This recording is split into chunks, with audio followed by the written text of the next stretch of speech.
Hello everyone, welcome back to the channel. आज हम करने वाले हैं विलियम वर्ड्सवर्थ की लूसी पॉन्स की कलेक्शन में से सेकंड पॉइंट, जिसका नाम है she dwelt among the untrodden ways and it was written in 1798।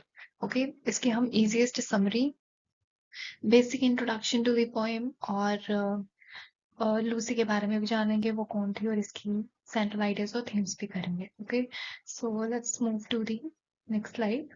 We are talking about William Wordsworth. तो विलियम वर्ड्सवर्थ के बारे में तो हम जानते हैं कि ये एक रोमांटिक एज के पोएट थे, ठीक है, और ये नेचर में बहुत ज्यादा बिलीव करते थे, मतलब नेचर को एक स्पिरिचुअल गाइड और टीचर मानते थे, और ऑलमोस्ट उनकी फॉर्म्स हम नेचर बेस्ड है, ठीक है। कुछ स्पिरिचुअल सी इनके फॉर्म्स होते हैं, ठीक है।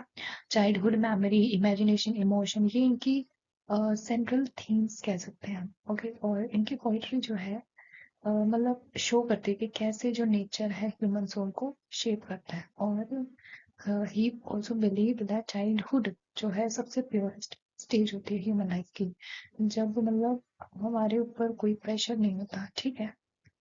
नेक्स्ट इज, यहाँ पे बेसिक इंट्रोडक्शन दे रखा है विलियम वर्ड्सवर्थ की पोएम का, ठीक है, जो आज हम पढ़ेंगे, she dwelt among the untrodden veg. तो ये पोएम विलियम वर्ड्सवर्थ ने लिखी, और ये एक लूसी पोम्स की कलेक्शन में से ली गई है, ठीक है।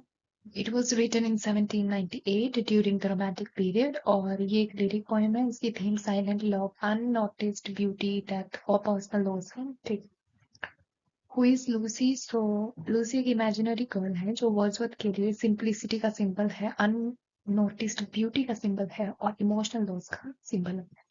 लूसी कोई फेमस या पब्लिक फिगर तो नहीं है, और वो एक ऑर्डिनरी गर्ल थी।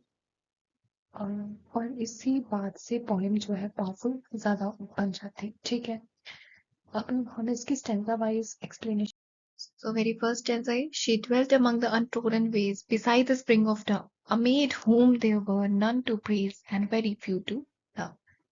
तो इसकी एक्सप्लेनेशन वैसे आपको स्क्रीन पे दे रखी है, let me tell you in Hindi as well. Overall इस टेंस में पोएट लूसी के बारे में बात करते हैं, ठीक है। वो कहते हैं कि लूसी जो है एक ऐसी जगह पे रहती है जो बिल्कुल आइसोलेटेड थी, ठीक है, और जहाँ लोग ज्यादा आते जाते नहीं होते, ऐसी जगह आइसोलेटेड कह सकते हैं, ठीक है। लूसी एक सिंपल सी लड़की थी जिसे दुनिया ज्यादा नोटिस नहीं करती थी, उसकी तारीफ करने वाले लोग बहुत कम थे, और उसे ट्रूली प्यार करने वाले भी बहुत कम लोग थे। यहाँ वर्ड्सवर्थ दिखाते हैं कि लूसी क्वाइट और अननोटिस टाइप जीती थी, लेकिन इसका मतलब ये नहीं कि वो अनइम्पोर्टेंट थी, ठीक है। अब हम बढ़ते हैं अपनी नेक्स्ट सेक्सटेंस की तरफ। तो a violent by a mossy stone, half hidden from the eye, fair as a star when only one is shining in the sky। इस टेंस में पोएट लूसी की ब्यूटी को एक्सप्लेन करते हैं, लेकिन बहुत सिंपल और सिंबॉलिक तरीके से। पोएट लूसी को एक छोटे से वायलेट फ्लावर से कंपेयर करते हैं, जो मोसी स्टोन के पास उगता है, ठीक है, और आधा छुपा हुआ होता है, ओके। इसका मतलब ये है कि लूसी ब्यूटीफुल थी, लेकिन उसकी जो ब्यूटी है दुनिया की नजरों से छुपी हुई थी।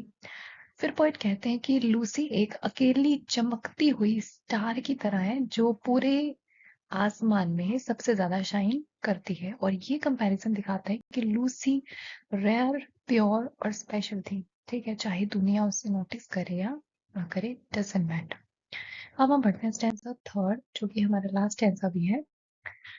तो she lived unknown and few could know when Lucy ceased to be, but she is in her grave and oh, the difference to me।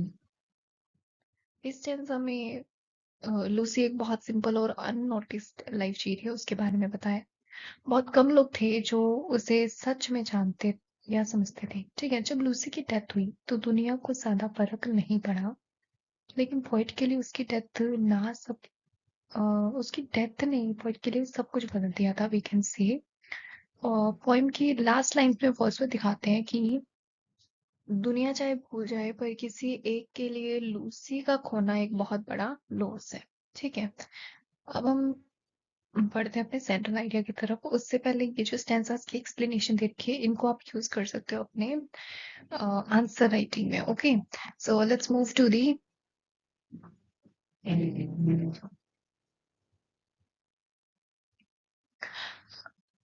Central idea. So इस पोएम का मेन आइडिया ये था कि दुनिया के लिए लूसी इनसिग्निफिकेंट हो सकती है, लेकिन पोएट के लिए वो सब कुछ थी। ठीक है, उसकी डेथ से ज्यादा किसी को फर्क नहीं पड़ा था, किसी की कोई लाइफ चेंज नहीं हो रही थी, पर पोएट की दुनिया पूरी खाली हो जाती है। ठीक है, और ओवरऑल ये एक लिरिक पोएम है जिसमें वर्ड्सवर्थ मौन करते हैं लूसी की डेथ पर। ठीक है, इसमें जो है इट इज अननोटिस्ड, लेकिन ये डीपली चेरिश्ड फिगर है। ठीक है, और प्राइवेट ग्रीफ और पब्लिक इंडिफरेंस के बीच में कॉन्ट्रास्ट को शो करती है। और थीम्स हैं जो मैं इसमें मेंशन नहीं करना भूल गई थी, सॉरी फॉर दैट। कुछ 5 थीम है जो भी आप लिख सकते हो। जैसे फर्स्ट है अननोटिस्ड ब्यूटी। लूसी जो है ब्यूटीफुल थी, लेकिन सोसाइटी ने उसे इग्नोर किया था। Second is isolation. Lucy isolated life जीती थी, नेचर के पास थी। ठीक है, और love and personal loss. Poet का जो ग्रीफ है वो प्राइवेट है। ठीक है, दुनिया से मतलब दुनिया उसे नहीं देख सकती, it is invisible for the world. Death, जैसे कि जो मौत है वो मतलब क्वाइटली आती है। ठीक है, बिना दुनिया को डिस्टर्ब करे। उसमें कुछ पोएटिक डिवाइसेस हैं जैसे कि इमेजरी, लाइक वॉयलेट फ्लावर और स्टार के लिए यूज किया। मेटाफर जैसे lose equals to hidden beauty, या फिर टोन इसकी जो है काम, सैड और रिफ्लेक्टिव। और इसकी जो राइमिंग स्कीम है वो ए बी, ठीक है, और सिंपल बैलेट स्टाइल है ये। ठीक है, और ये पॉइंट मैटर क्यों करती है, बिकॉज वर्ड्सवर्थ ये दिखाते हैं कि रियल इमोशंस लाउड नहीं होते, रियल लॉस प्राइवेट होता है, और ऑर्डिनरी लाइफ्स भी डीपली मीनिंगफुल होते हैं। This is pure romantic poetry, emotions over display. ठीक है, आई होप सो आपको समझ आई होगी। ठीक है, ये पोएम इजी थी। हाँ, थीम्स में मैंने थोड़ी सी गड़बड़ कर दी कि मैं उसकी स्लाइड बनाना भूल गई थी। और अगर आपको नोट्स वगैरह चाहिए तो वो तो आपको पता ही है कि writer intro, poem intro, brief summary, ये सब चीजें आपको प्रोवाइड की जाएगी जो स्क्रीन पे मेंशन है टेलीग्राम ग्रुप पे। ठीक है, और टेलीग्राम ग्रुप का नाम है वर्मावर्स इंग्लिश लिटरेचर नोट्स। ठीक है, इसको आप डायरेक्टली सर्च कर सकते हैं और कैपिटल लेटर्स में है वो वर्ड्स। और अगर आपको ये अच्छी लगी हो तो प्लीज सब्सक्राइब करें, फॉलो करें, बेल आइकन को दबाएं, ताकि आपको आगे आने वाली फॉर्म्स के अपडेट्स मिलते रहें। ठीक है, और विलियम वर्ड्सवर्थ की पूरी सीरीज में आपको अवेलेबल है वर्मावर्स चैनल पर, प्लीज उसको जाकर देखें। ठीक है, thank you so much for watching.